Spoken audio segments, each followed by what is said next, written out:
Shalom, Labochorium, Shal Yasher Allah.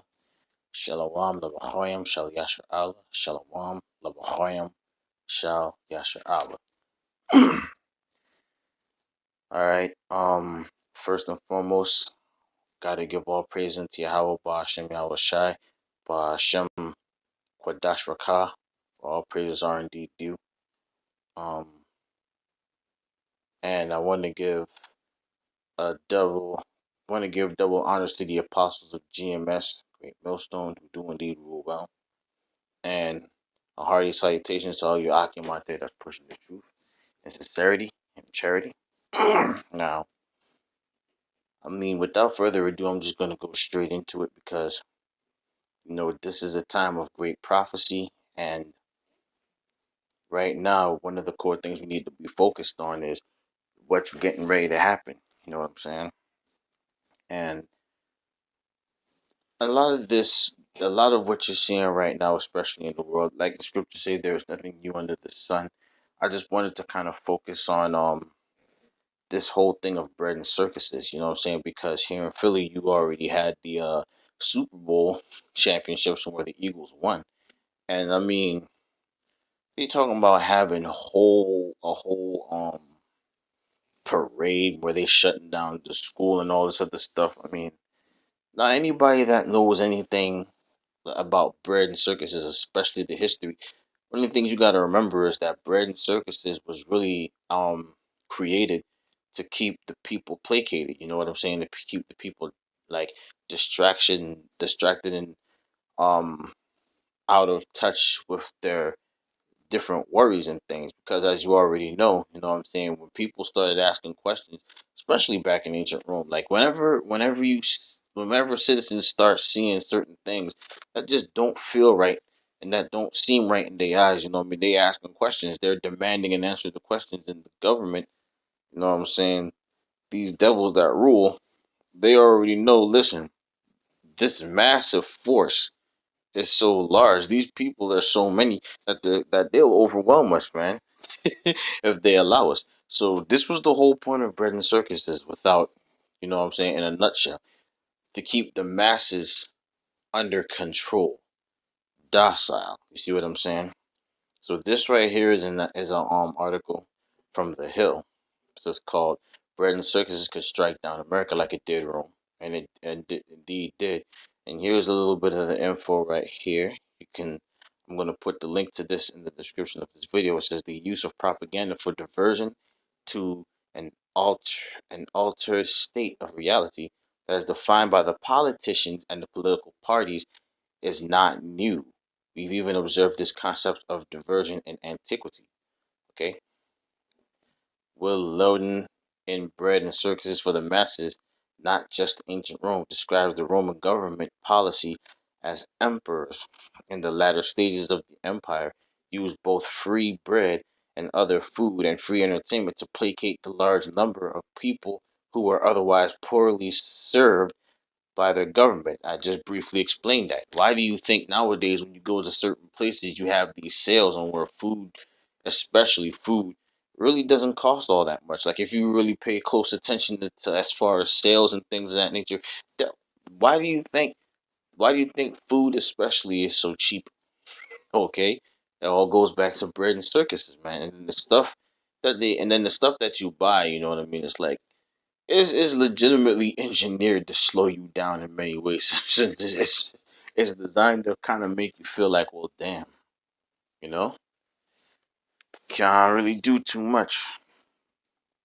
Um, yeah, It's designed to slow you down. It's designed to placate you. It's basically designed to, it's designed to dull the senses. Then it should be no surprise to you why obesity is such a huge thing, especially in America, man. But with that said, let's jump into the scriptures real quick. And I only have like two or three scriptures I want to bring out for right now. And that's going to be, well, the first scripture I'm going to bring out is in the book of Isaiah, starting at verse 10. And the Lord said,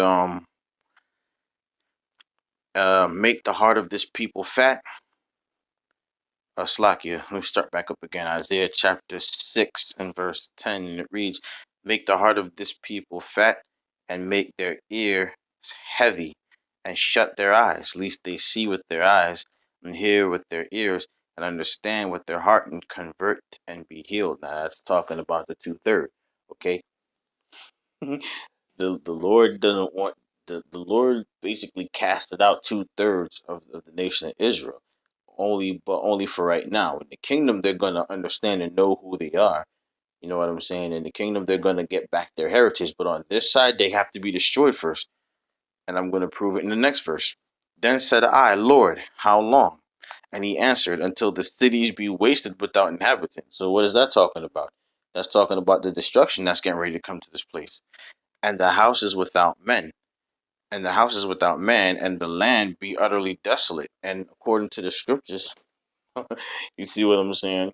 Desolation is exactly what's coming to this place. The Apostle Gabar made a video outlining the fact that America is getting ready to become 100% desert. You see what I'm saying? All the world is going to be renewed, refreshed, and enriched, but you're going to have places on the earth that are legitimately going to be desert. Okay, dust in the wind, showing you that, you know what I'm saying, stuff like this bread and circus, this kind of thing, it all serves the Lord's purpose. You know what I'm saying? At the very end of the day, you see what I'm saying? Keep the eyes of this people shut. You know what I'm saying? Make their hearts heavy. Make their this. You see things like this. You know what I'm saying? That's what's coming for the two-third, man. Absolute destruction, and they're not going to see it coming. Why? Because the Lord has shut their eyes. Okay. Now, let's see here. I pulled up a nice big plethora of scriptures here. Also, and there was one scripture in particular that caught my attention. You know what I mean? This is the book of John, chapter 6, and verse 37. Here in that list, and it reads, "All that the Father giveth me shall come to me, and him that cometh to me I will in no wise cast out." That's talking about the elect, showing you what? That there is an election. All that the Father gives to me. And the Father didn't give every single one of us, every Israelite, to Yahweh Shai, not in these times.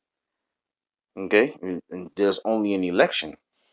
Okay? Matthew 22 and 14 say, "For many are called, but few are chosen." Okay? What happens to the ones that weren't chosen? Well, I just read it in the book of Isaiah. Okay? So that's basically it. You know what I'm saying? For right now. I mean, I'm recently just getting back on my feet when it comes to this whole phone situation. I've had to replace this phone. Well, not this one, duh, this is the one I'm using, but I've had to replace this other phone that I had, you know what I mean, because it broke on me. Hence, I wasn't able to do videos for a while. But for the most part, I'm hoping at least that this one comes out good. Testing this new one, making sure this one comes out good. Um, but yeah, that's about it for this video. You know what I'm saying?